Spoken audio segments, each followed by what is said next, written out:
Selamat pagi.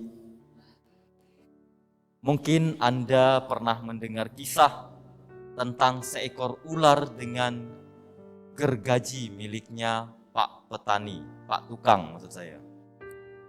Ya, ada seekor ular katanya sedang mengamat-amati seorang tukang bekerja. Ketika dia mulai menghampiri si tukang ini, ternyata ia bersenggol dengan gergaji miliknya Pak Tukang. Akhirnya ular ini emosi, marah ya. Wah, berani-beraninya si gergaji ini menyenggol saya ya. Padahal dia yang menyenggol. Akhirnya apa yang terjadi? Si ular ini terluka.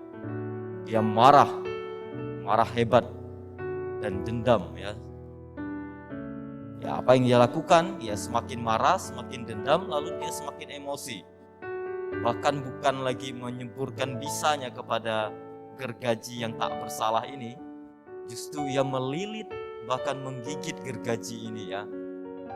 Anda tahu endingnya apa yang terjadi? Apa? Si ular akhirnya mati ya. Si ular mati karena kemarahan dan amarahnya sendiri.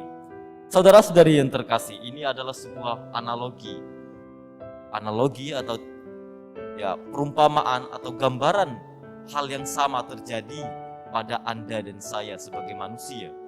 Siapa yang tidak pernah marah? Siapa yang tidak pernah tensinya naik dalam hidup ini? Tidak ada. Kita akan mengalami pengalaman-pengalaman yang membuat kita akhirnya marah, sakit hati. Bahkan ada orang yang sakit hati itu bisa sampai 7 turunan, katanya begitu. Kalau belum terbalas, belum puaslah hati ini ya, belum senang ya. Hari ini kita mendengar bahwa Yohanes terbunuh hanya karena apa? Dendam Herodias. Herodes mengambil istri saudaranya Filipus, lalu ditegur oleh Yohanes Pembaptis. Tetapi Herodias tidak bisa menerima teguran itu. Sakit hati yang mendalam, dendam yang hebat, yang ditumpuk, yang disimpan, akhirnya meledak dan ia menginginkan kematian Yohanes Pembaptis, dan itu terjadi.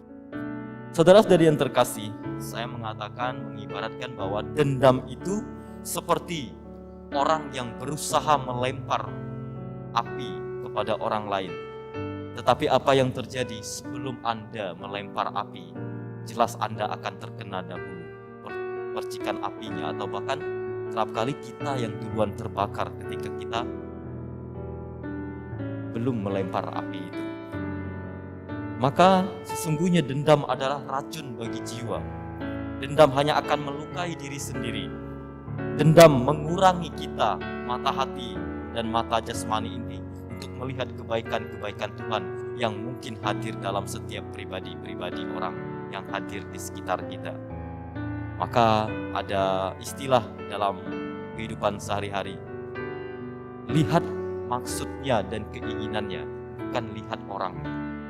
Kerap kali kebaikan-kebaikan juga datang dari orang-orang yang mungkin tidak kita sukai, tetapi sebenarnya karya Allah hadir melalui orang-orang itu.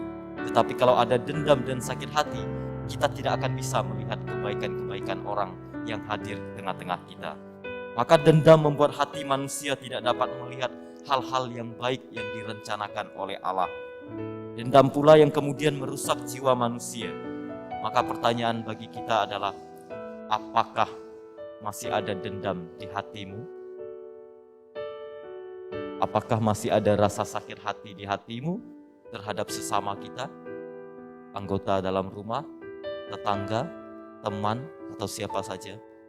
Kalau bisa, setelah perayaan Ekaristi ini, punyailah hati untuk selalu mengampuni. Tidak mudah, tetapi bisa dilakukan hal-hal yang sulit ini.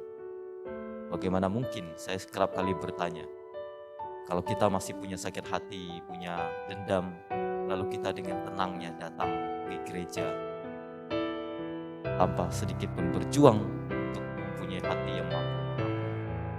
Percayalah dan yakinlah bahwa ketika ada dendam dan sakit hati, itu ibaratnya bunuh diri secara pelan-pelan.